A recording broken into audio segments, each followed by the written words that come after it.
সৃষ্টি শিক্ষালয়ে সবাইকে স্বাগত। ইজি ম্যাথ ট্রিক্স ও সায়েন্স জিকে ক্লাসে আজকে নিয়ে চললাম একটা নতুন ম্যাথ ট্রিক্স নিয়ে।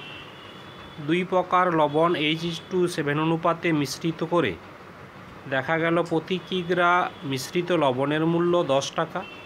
যদি প্রথম প্রকার প্রতি কিগ্রা লবণের মূল্য 9.30 টাকা হয়, তাহলে প্রতি কিগ্রা দ্বিতীয় প্রকার লবণের মূল্য কত ছিল?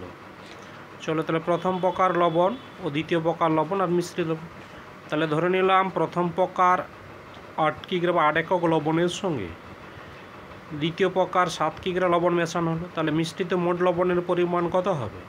8 + 7 15 কেজি। এবার তাহলে মিশ্রিত 15 কেজি লবণের দাম 15 × 10 150 টাকা। আর প্রথম প্রকার 8 কিগ্রা লবণের দাম, তাহলে 8 × 9.30, তাহলে গুণ করলে হবে 74.40।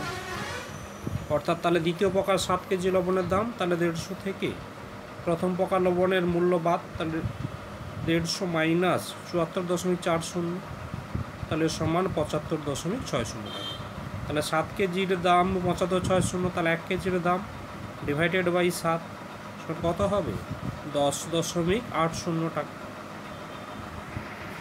বুঝতে পারলে সবাই? এইরকম ইজি ম্যাথ ও সায়েন্স ট্রিক পেতে চাইলে আমাদের চ্যানেলটি লাইক শেয়ার অবশ্যই সাবস্ক্রাইব করবেন।